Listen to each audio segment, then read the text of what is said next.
What is going on, guys? My name is Wheelman, and I wanted to do a quick video today to make a couple of points about Overwatch that may or may not have been made before. I'm sure you've seen many people complaining about Bastion, but that's what this video is about, and I just wanted to give some of my own thoughts. I already recorded this video last night, recorded the voiceover for the video last night, but it was really rambly. It was like a 12-minute video, so I'm going to try and make this as short and punchy as possible, so I can just get my point across without blowing a whole lot of hot air, as they say. So, the deal with Bastion. I have a couple of points to make. Point number one is kind of the obvious, which is that his DPS is way too high as a turret. He has too much ammo in a belt, first of all. He can just keep firing for too long, but also the range at which he can reach out and touch you and do serious damage, it's just too much damage per second. He takes out a full health Reinhardt in well under 2 seconds. I don't know exactly what the stat is on that. I'm sure somebody has looked it up, I guarantee you, with the popularity of that game, but the rapidity with which he can dispense of multiple tanks, not to mention lighter characters, lower health characters, is just a little bit much. It's OP. This particularly gets a little ridiculous when it's combined with his ability to self-heal. It's not that I necessarily think that he shouldn't be able to self-heal at all. That's kind of debatable. It's just the speed of his self-heal and the fact that it's pretty much unlimited. It's not on any real kind of cooldown. Again, it's just a little bit ridiculous. It's a bit much. Number 3, and this is a big one. This is probably my biggest gripe with Bastion overall, is that the Reinhardt shield combo is totally broken. And what I mean by that is, if you have a Bastion, and this has happened to me a few times, I'm glad it hasn't happened more than it has. I don't want to give anybody any ideas. Maybe it's happening more on console than on PC. I don't know. But if you have a Bastion on one team, and that team also has a Reinhardt, and the Bastion sets up in a corner on defense especially, and the Reinhardt can just pop the shield in front of him, that's basically game over. The round is essentially over at that point. And that kind of leads me into my next point, which is, of course, some people are going to say, even barring the Reinhardt shield combo, let's just say it's just a Bastion or whatever. People are going to say, and Blizzard have said on Twitter and in response to people's complaints about the character, they've said, well, why don't you try countering Bastion with this character, that character, and or this character, right? It's usually like Genji, Tracer, Widowmaker maybe even. But in my opinion, you shouldn't have to dedicate most of your team comp to taking out, or even half of your team comp to taking out one player on the enemy team over and over again, because you're going to have to keep doing that the entire game, right?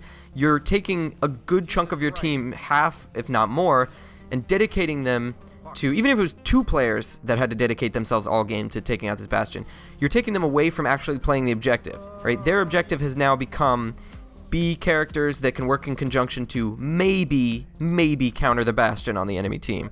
And that's just not, it leaves the actual objective kind of tossed aside. You leave, what, 3 to 4 members of your team to actually attack or defend the objective?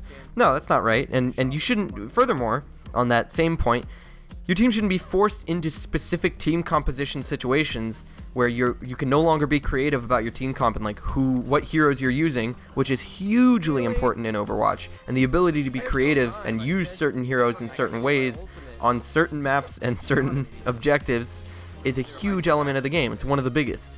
Being able to creatively use a Mei or something where you wouldn't normally use her, or a Diva or whatever, is a big part. Having to be forced into certain roles to be able to just counter one player on the enemy team who's sitting in a corner, inevitably, or on the objective or whatever, just set up with their finger on the left mouse button, is kind of ridiculous. That doesn't feel like a fair arrangement to me.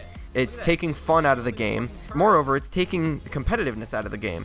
If you're somebody who enjoys playing competitively, which I do, and I don't mean necessarily in tournaments, I'm just saying, playing the objective, basically, which I do from time to time. I like to, do a balance, if possible, of playing for fun overall, but also playing the objective. Then that kind of ruins it. And so I think that's not a good idea. Another point that I wanted to make that kind of leads off of that is that those suggested team comps, those suggested character choices to counter Bastion, especially the ones suggested on Blizzard's part, completely go out the window if there's more than one Bastion on the enemy team. If there's 2 or if there's 3 Bastions or more on the enemy team, you're fucked. If there are 2 Bastions, maybe you can spend some time trying to counter it, but you're not realistically going to be able to do it on a regular basis. They're not going to be fun games where there's a real contest on the objective. It's just going to be your team throwing its same counter characters or supposed counter characters against the Bastions over and over and over again, and that's not the point of Overwatch. Overwatch should not be Bastion Fight Simulator, Beat the Turret Simulator 2016. That's not why they made this game. It's supposed to be varied gameplay, that's interesting and different every game if possible. I think that's a huge part of Overwatch. It's a lot of what makes it fun for me. I can only speak really for myself. I would imagine for other people. But that immediately it goes out the window as soon as there's more than one Bastion. And in addition, as soon as there's a Bastion Reinhardt combo going on, like I mentioned earlier, that comp to counter that goes completely out the window. Now, one final point I wanted to make before I kind of wrap things up with a general overview is that I can already kind of hear people saying, well, if Bastion didn't exist, wouldn't we just be, can we as a community or you or anyone, any individual at least, be complaining about the next most powerful character? Like, wouldn't we all, if there was no Bastion, if they never existed, wouldn't we all just be complaining about McCree or Widowmaker or, pick a character, it doesn't matter. The answer to that is no, in my opinion. And here's why. The difference between Bastion as a character and the other characters is that, and maybe this is a tired argument, maybe not, it's up to you to say. Feel free to let me know on Twitter, in the comments, whatever, because I'm happy to have discussions about this. But the difference is that the other players, like if you go up against an enemy team that has a really good Tracer, or a really good Zarya even, or a really good Mei or something, like that has the potential to be frustrating to you. And that's okay. That's something that's built into the game.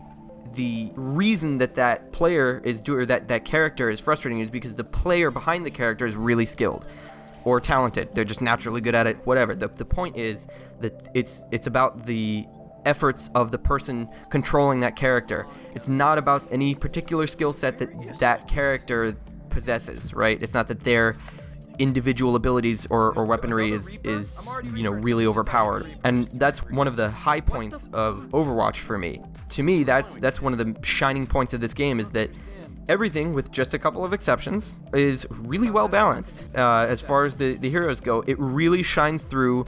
If somebody's really good at a hero or really bad at a hero or neutral or whatever, that's what you're seeing in the gameplay, is player skill, player talent, player effort, playing the objective.